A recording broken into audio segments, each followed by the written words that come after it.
Good evening and welcome. This is the TR News and Reviews. And of course, this evening we are here. And what are we doing this evening? We are going to talk about this situation. I am personally not the type of person who actually enjoys or even like to talk about some situations that we face on a daily basis because we've been having these problems for decades, and it seemed somehow like we have not found a solution to the situation.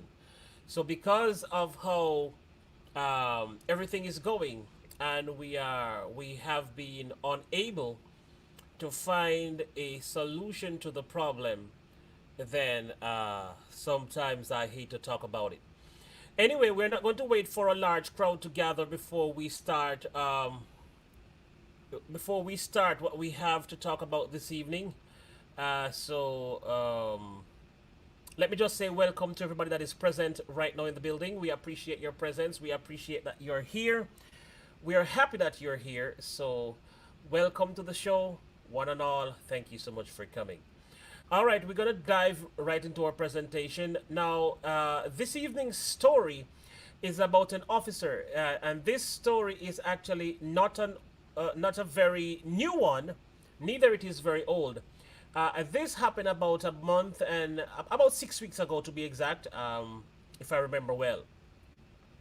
And this was a sad situation of a police officer, a female police officer, who was driving to work and she was pulled over by another cop, and this was what happened. So, without further ado, I'd love to just dive into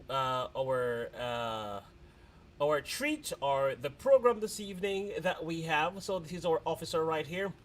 We're going to listen to her story and see what we have to say about it. Tell me what you think. The system is consuming our people. And when I say our people, I'm not talking about a color or a particular nation. I'm talking about everybody who is being consumed by the system, the political issues that we face on a day-to-day basis, the prejudice, the racism and so forth and so on. All these things that we faced on a day-to-day basis. That's what we are talking about. So we're gonna have her. I'm gonna play this clip or this pre-recorded video of this lady, this officer of the law, who was pulled over by another officer of the law. And you know why I wanted to show this? One of the reasons why I wanted to show this particular clip is because actually this particular lady reminds me so much of Aisha. And when she starts speaking, you will know where I'm coming from. I want those of you who knows about Aisha, tell me if she don't sound like exactly Aisha. I think she is Aisha's sister, or maybe Aisha's mother. Oh, she's too young. Maybe Aisha's daughter. All right. Let's dive into the clip and see what she has to say. So without further ado, I want to welcome all of you wonderful people. Thank you all for coming here. We appreciate your presence all in the building this evening. And let us dive into the video. I'm gonna give y'all a minute to get on here, because I think, you know, what I got to say right now is pretty important, and it's a serious issue. It's a hurting situation to me, and it's a serious issue. That's what's going on in the world. So we got, you know, Black Lives Matter movement going on right now, right? And then you have the people that's in law enforcement that says Blue Lives Matter, and their wives or their families that says Blue Lives Matter. Okay, so I'm just gonna tell y'all what happened to me this morning on the way to work in this uniform. This is a federal uniform.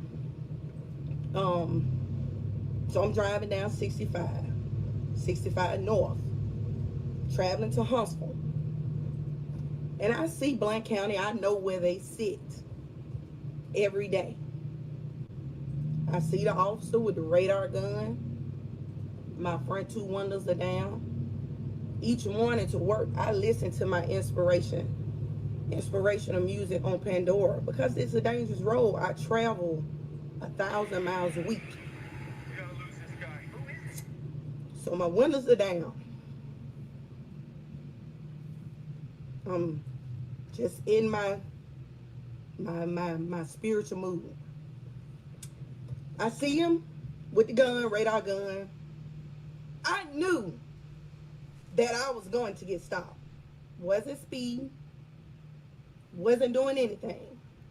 I knew I was going to get stopped because I'm used to being stopped because of my vehicle and because I'm black. Now, this is someone that's been in law enforcement for 15 years.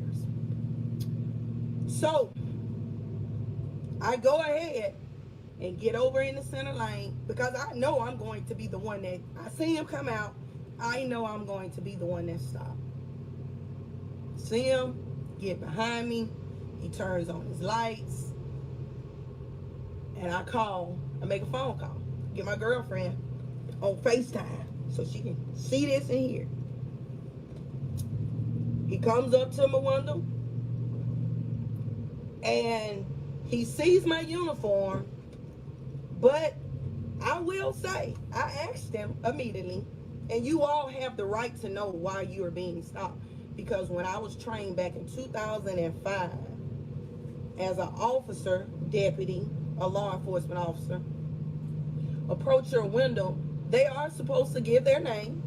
I am officer such and such, I am deputy such and such, and the reason that I stopped you today. Well, he come up to my window real aggressive like, and I asked him, I said, why did you pull me over? I have that right to know. Because I know that I wasn't speeding. I know that I wasn't swerving, I wasn't doing anything. And I know that he was running radar. So if you're running radar and you're stopping me, you're insinuating that I was speeding. But anyway. So he tells me, well, you were following too close. And I said, following too close. And you had your phone. You were on your phone. I said, I wasn't on my phone. I said, I was listening to my gospel music. So then he says, oh, hey, yeah, she works for customs. And then he turns on his mic. He said, oh, yeah, because I can feel a complaint coming. So now, me working for customs had nothing to do with the stop. That was just him being intimidated by my position. Okay? It was him being intimidated, young white officer. So then, he's kind of mouthing me, and me being who I am. And those of you that know who I am and how I am, you're not going to disrespect me. Period. I told him, either you're going to write me a ticket or you're not. And he told me, I sure am. Okay, fine. The other officer comes to the window. Do you have driver's license?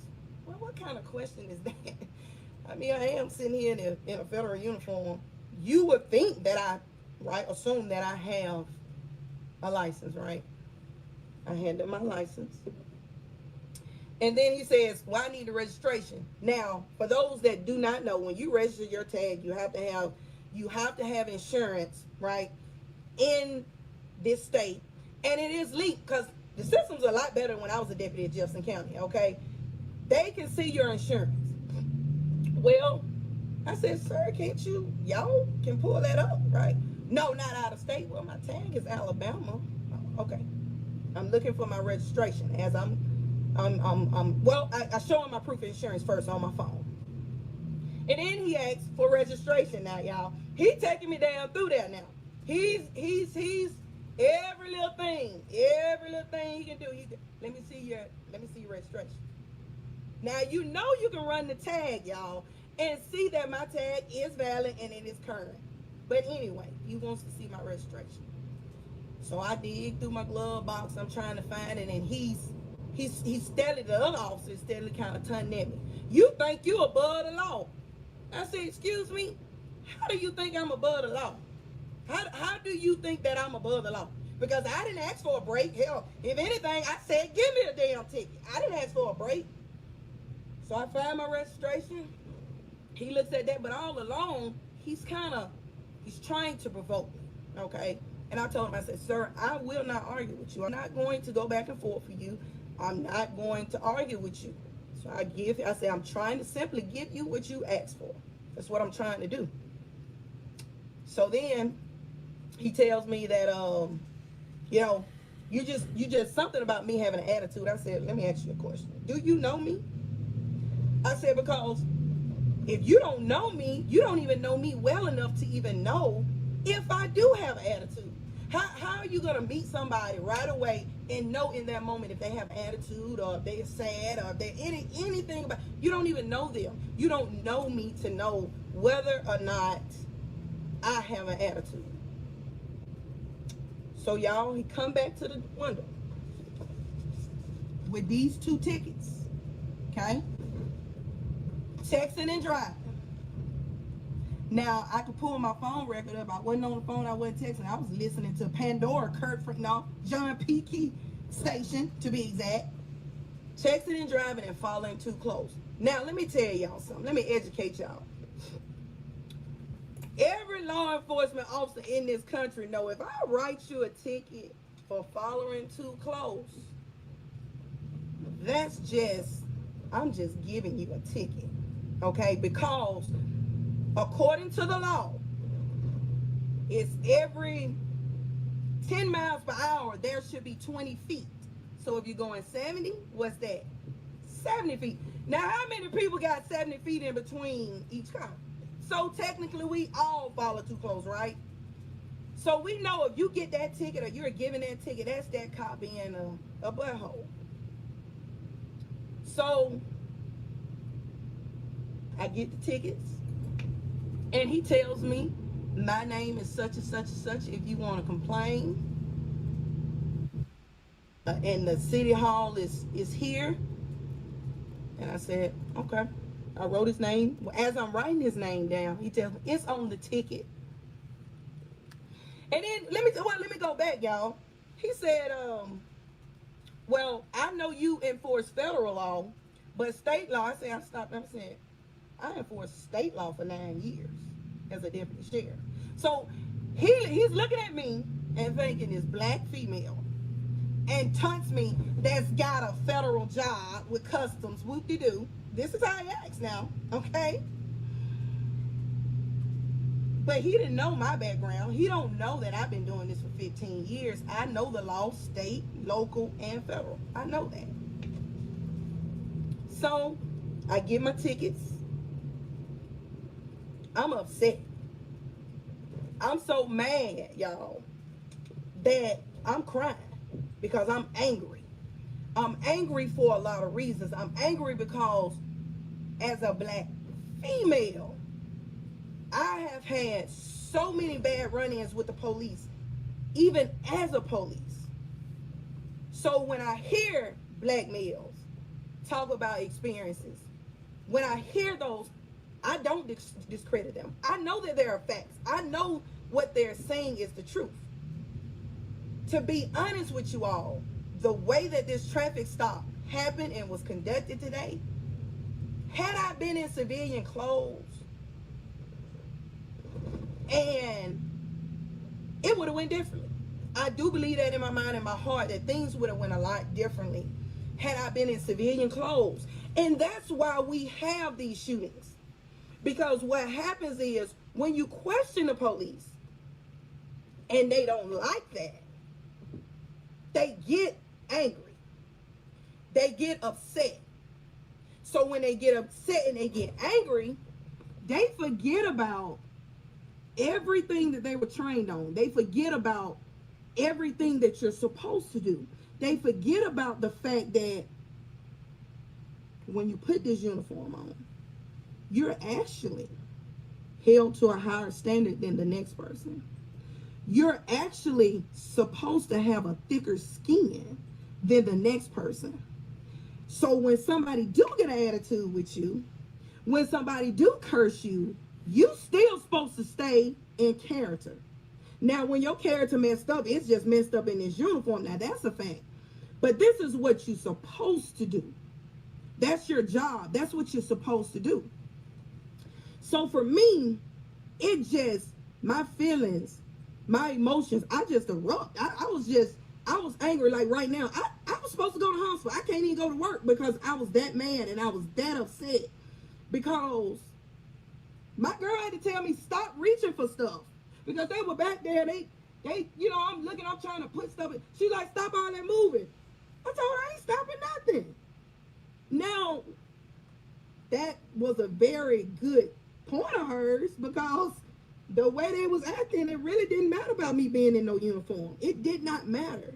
That meant nothing. So, I call my supervisor. I tell her what's going on. I tell her that you don't know what I've been experiencing when I have to travel from Birmingham to Huntsville 5 days a week and me traveling through Kimberly on numerous occasions to get to 65, being stopped, harassed, and followed. To the extent, y'all, that I was looking in Kimberly to purchase a home, that I no longer considered that area because I was being harassed coming through there. I shared all these things with her and she had no idea. Of course, I hate to say it, people don't want to talk about this. But white people don't know what we go through, what we experience. I don't expect you to understand because you won't understand. You won't understand me wanting to move closer to Huntsville because that's where I live. And that would take 30 minutes off my commute every day each way. But I can't do that because I'm being harassed. You don't know how that feels. So I get on the phone with her. I try to get myself together. And I drive to Blount County Police Department. Now, y'all that's from Birmingham, from Alabama, y'all know Coleman and Blount County. Y'all know about those two counties. Everybody know that. That's no secret.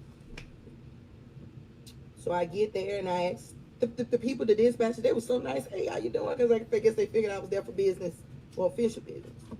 I said, I would like to speak with a sergeant, lieutenant. So she said, well, the lieutenant is out. The chief is here.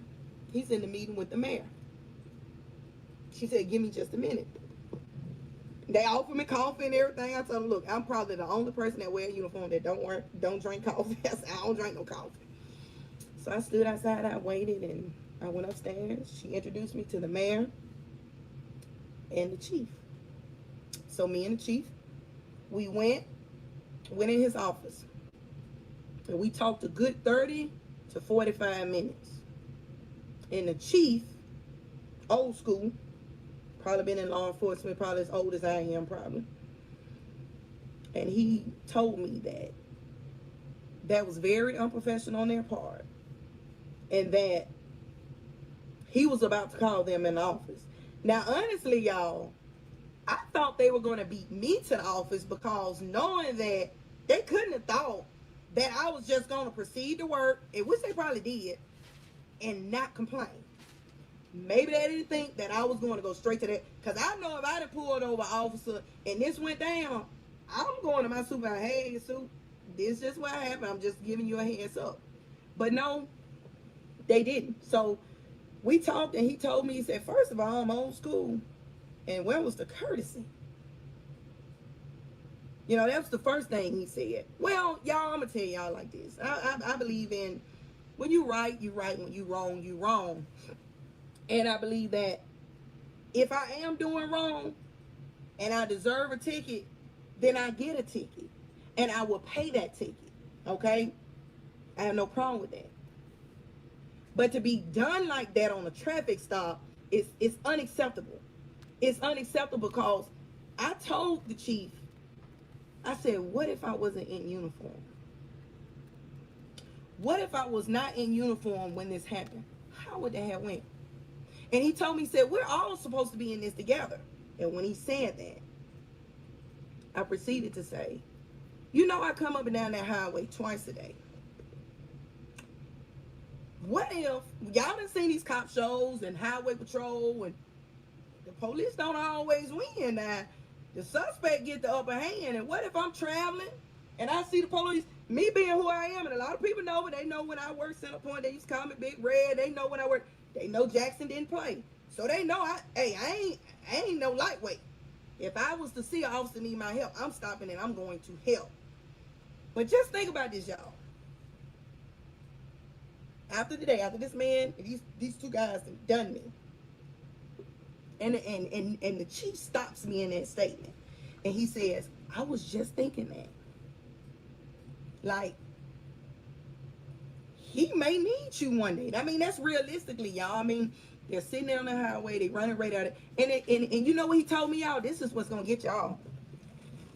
He said they don't even write tickets. So what they tell y'all? I got this one with them. I got these two. But they don't write tickets. They really don't write tickets. So that means my black butt was getting them today. And that means that it's like, y'all, I'm kind of like lost for words, man, because it's like they like, you ain't getting this ticket. But we don't write them, but you getting it, right? So he said, get out of my car. Get off this. All right, y'all, let's back to business. Back to business. So what that means for real, though, if they don't really write tickets, but they wrote me a ticket, but then he also said that the other guy, the Turner guy, is a interdiction guy. So what does that mean? Interdiction, for y'all that doesn't know, they're looking for drugs. They're looking for money. Okay, that's where interdiction. If you got an officer, or you see those units that says interdiction and stuff like, they're not looking for speeders. They don't care about that. They are looking for drugs. Okay, so that tells me if they really don't write tickets, then you looked at my vehicle, my windows were down, you knew that I was black, and you probably thought I was a man with this haircut. So you said, "Ooh, I got a good one." That's what that tells me, and I know that's what it was about. So, with all that being said, y'all, A, know the law, okay? B, be careful. Because if this happened to me in my uniform, then what's the level that it really would have went to if I wasn't? Now, when I opened my armrest and asked for my license, there was a gun there. So let's say I didn't have my shirt on. And let's say that when he asked for my license and he saw that gun, he would have shot my ass. He would have shot me. Because he was already young. He was already just overzealous, right? And he was already intimidated. But let's just remove the shirt. Let's take the shirt off, just the black t-shirt. And he asked for my driver's license. And I opened that armrest. And that gun was right there. He would have shot me. And guess what? He would have got off. Because when they came and did the crime scene, y'all, and I'm dead, and they opened that armrest up, he would have said, "I saw a gun," and she reached for it, and then he would have got off. And then they would have removed the gun. And under the gun, they would have saw my badge and credentials. And he would have shot and killed a federal officer. That's how that story would have ended.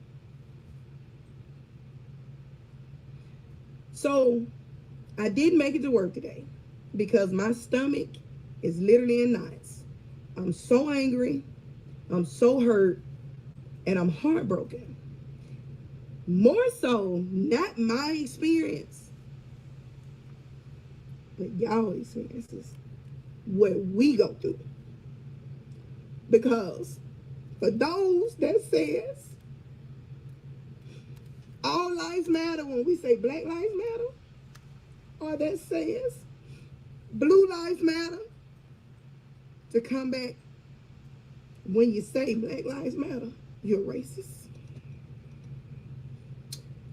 Because I'm a Black Lives Matter before Blue Lives Matter. And today was unacceptable. Today is the behavior that law enforcement officers should not exhibit. You should not be acting that way towards anybody that you pull over. Because you're going to do one or two things when you pull somebody over. You're going to write them a ticket. You're going to write them a warning. You're going to let them go. Or you're going to take them to jail. Right? But it ain't to just humiliate somebody. That is not what we're supposed to do. And those of you that know me, know that's not what I stand for. And they know that when I was out here in Jefferson County, that's not what I did. Now, I took you to jail if you deserve to go to jail. But that's not what I stood for. This is unacceptable. Something has to change. The protesting and all that has been awesome. That has been amazing. But something more than that has to change. Because two officers with that kind of attitude will kill you. They will hurt you. And they will articulate why they did it. They will articulate how they did it. And if you think I'm lying, and I know I'm a strong black woman. Like when I know I'm right, I'm passionate, and I'm adamant about my point. But I'm telling y'all, it could have went different had I only had my black t-shirt on and not this uniform shirt on. And I went in that glove in my armrest and that gun sitting right there. Because the way he approached my window, y'all, like he was the shit. Now, that wasn't the safest way because that's not even how we're trained. Because if I was a thug, if I had just robbed somebody, or if I knew I had warrants and I didn't want to go to jail, he would have been dead because he approached my window and put his whole body straight in front of me. You don't approach the window like that. You're supposed to be behind that door in a safe manner, looking this way. You don't know who you're approaching. But he was so ready. So when you're dealing with an officer that's so ready, those are the ones that would kill you. And I believe today they would have shot me. I may not have died, but he would have shot me. And I didn't have his shirt on and I opened his armrest because I don't know. This sad too, y'all. Being the police, I don't reach for my license until the officer gets to the window. I don't reach for nothing until the officer gets to the window. So had I reached with him in that window, he would have shot me and thought nothing of it. And then the plot and the moral of the story would have twisted. Blunt County Police Department shot and killed a federal officer with no warrants, no criminal record, no nothing. So that's something to think about. Y'all be careful out there. Be careful out there. Know your rights, okay? But this is why people get killed, because you question the police. You question them, even though you're right. But they don't like to be questioned because they think, I'm the police. You're nothing to me. I'm the big bad wolf, and that's not the way it's supposed to be. I just wanted to share this with y'all because this is serious. It's serious, and it's an issue in this country. And this is the start. If you want to really break it down, this is the start of why the movement is what it is. Because officers do not know how to conduct themselves. So we need to get back and down to the basics And we need to weed through these kind of officers. They need to be off the force. Some training needs to be done. And if you can't get it, you got to go. Because if this is the way you're going to treat people, you do not need to carry a gun and a badge. Because had I really, really turned up, ain't no telling what would have happened. I guess it would have been me against them. But I turned up enough that he didn't like coming from a black female. And I told him, either you're going to write me a ticket or you're not. Because I'm not a child. You're not going to chastise me. You're not going to try to talk at me. Not this one. So either go back there and write the tickets or not. And I got two. Okay? And the chief said that he would handle it. If I wanted to make the written complaint, I want to come back and speak to the lieutenant when he gets back on vacation. But I'm going to be all right, y'all. But y'all make sure y'all okay. Y'all make sure y'all okay. And y'all can always hit me up. You got a question, I'm always here when it comes to this law stuff. Because I know a lot of people really don't know the law. But it's all good. It's all good. Okay, so now you've heard her story, and as I was saying, we have been plagued for a very long time with the situation. We have been plagued with the situation for a very, very, very, very, very, very, very long time. It's sometimes the motives are political. You know, it's a political affair, and it's some political movement. Sometimes it's all about racism. Sometimes it's all about embarrassment. You're an officer, you did wrong, you are afraid to say sorry, you are embarrassed with your stupid behavior, and then you just have to continue to build on what you already started because you can't back down now because you're going to look like a little puppy dog. That's what happened to most people. Pride gets the best of us sometimes. We feel too big. We feel like we are in uniform. We are the police. We feel like because we are the pastor, because we are the officer, we are the president. We feel like the little man that is the janitor or the little man that is the taxi operator should not speak to us in a certain manner because we are it. Pride gets to many of us many of the times. We feel like we're too big for some people to talk to. And so this has been a serious problem. A really, really, really, really serious problem. All right, so that's what I'm saying. Sorry about that. It just went into another thing instantly. Anyway, this basically covers this evening's stream. As I said, it was never going to be a very long stream. I just wanted to bring that forward because the main stream that we had, or should I say the main story that we had for this particular show, our guest actually is at the hospital. So she was unable to come forward this evening to tell her story. So I had to just draw for something quickly. It's an older story, but I had to just bring something to fill the gap of this space instead of just canceling the entire stream and do nothing in this slot. I decided to do this. I want to just say thank you to those that are here at this moment. I just want to say thank you for coming. I want to say happy birthday to Greg Manley again.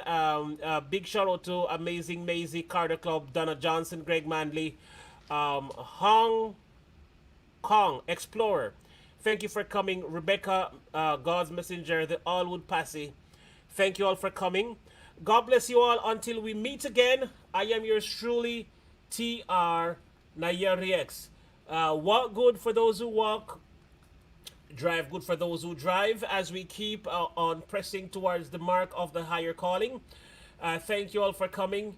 And I will say again, God bless you until we meet again. All right. So, with that said, peace out, everybody. Thank you for coming again and good evening.